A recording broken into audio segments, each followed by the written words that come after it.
Belakangan ini kebijakan, usulan, gaya komunikasi belak-belakan yang biasa terlontar oleh Gubernur Jawa Barat Deddy Mulyadi menuai sorotan. Sampai-sampai Kang Demul ini mendapatkan julukan dicap sebagai gubernur konten.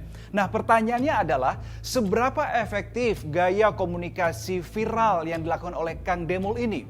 Dan pertanyaan kedua adalah, apakah kebijakan dari sang gubernur konten ini sudah terimplementasikan di masyarakat? Kita coba diskusi. Belakangan nama Deddy Mulyadi atau Demul selalu jadi pemberitaan. Apalagi kalau bukan karena usulan atau kebijakan Gubernur Jawa Barat yang memicu pro dan kontra. Oke, saya coba sebutkan rinci satu persatu kebijakan atau usulan apa saja yang viral di media sosial dan juga di pemberitaan. Yang pertama adalah Kang Demul ingin anak sekolah yang terlibat tawuran itu masuk barak militer sebagai efek jera. Kemudian yang kedua, Kang Demul nggak setuju nih kalau ada wisuda di tingkat sekolah TK, SD, SMP, SMA sederajat, ia menyetujui wisuda hanya di tingkat universitas. Kemudian yang ketiga, Kang Demul juga sempat melarang pengumpulan sumbangan di jalan termasuk pengumpulan sumbangan untuk rumah ibadah. Ada lagi nih yang keempat, yang terakhir dan juga viral di media sosial. Kang Demul menginginkan untuk penerima bansos, khususnya pria yang sudah berumah tangga, mengikuti program keluarga berencana atau vasektomi. Nah, hampir setiap usulan dan kebijakannya itu, Kang Demul selalu mengunggah di media sosial pribadinya. Jadi nggak heran kalau kebijakannya ini sering viral. Nah, saking seringnya bikin konten nih, Deddy Mulyadi bahkan mendapat julukan sebagai gubernur konten. Gubernur konten, alhamdulillah. Dari konten yang saya miliki, itu bisa menurunkan belanja rutin iklan. Biasanya iklan di Pemprov Jabar kerjasama medianya 50 miliar. Sekarang cukup 3 miliar tapi viral terus. Terima kasih.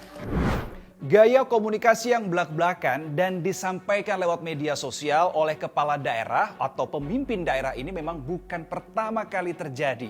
Tetapi pertanyaannya adalah, apakah gaya komunikasi yang belak-belakan ini bisa diterima oleh masyarakat?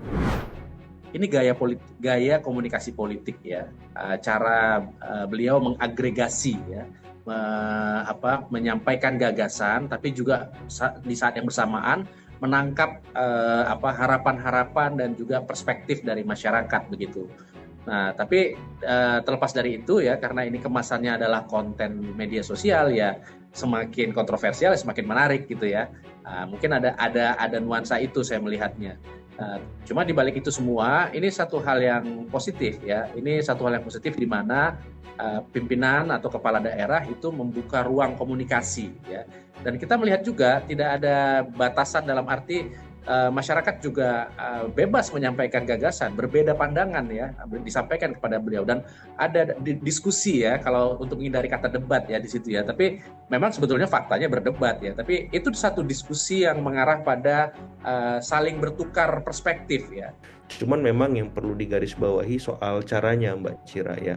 Jadi cara-caranya ini memang menggebrak, menghentak yang itu ya mengagetkan mungkin di tengah situasi yang sebelumnya kepemimpinannya cenderung di bawah Kang Ridwan Kamil itu relatif lebih lebih santai ya, lebih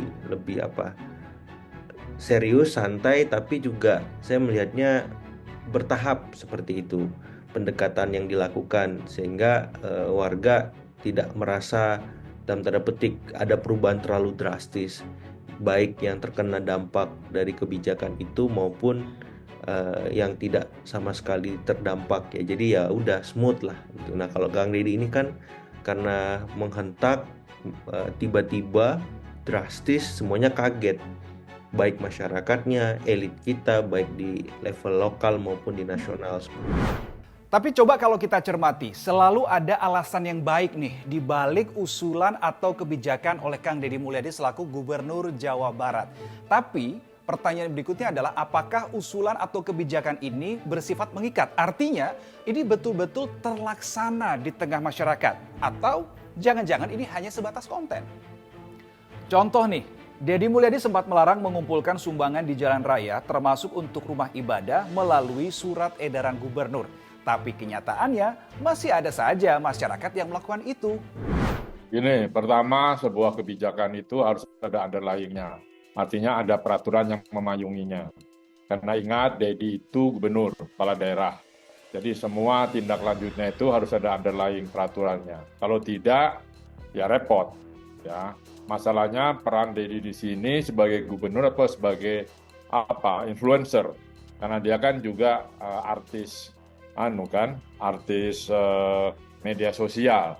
Jadi dia sepertinya belum bisa memisahkan itu. Nah, saya ingatkan Pak Dedi supaya segala langkah-langkah itu bagus sekali dia sampaikan ke publik apa yang menjadi persoalan. Tetapi untuk tindak lanjut, tentu kan ada kaitannya dengan kebijakan. Kebijakan itu sekali lagi harus ada landasan hukumnya. Kenapa masyarakat menanggapi dengan baik? Karena masyarakat sudah bosan. Apa yang disampaikan oleh aparat pemerintah itu tidak pernah bisa menyenangkan masyarakatnya, khususnya Jawa Barat. Jadi apapun yang dilakukan Dedi itu akan menjadi viral. Tapi sekali lagi dia bisa viral saja, tapi tidak untuk tindak lanjut sekali lagi harus ada underlying peraturan. Dasarnya wajib militer kan tidak ada di undang-undang kita. Kan dia pengen itu untuk kedisiplinan. Boleh-boleh saja, tetapi underlying-nya harus ada jelas dulu. Nanti kalau ada apa-apa, misalnya latihan kemiliteran terus anak itu sakit atau meninggal, apa yang harus dia lakukan? Jadi gimana menurut teman-teman? Konten Gubernur Dedi Mulyadi yang berisi informasi kinerja, kemudian program, usulan kebijakan itu apakah sudah tepat dan patut ditiru oleh kepala daerah lainnya? Atau ini masih hanya sebatas konten saja? Kita lanjut diskusi ya di kolom komentar.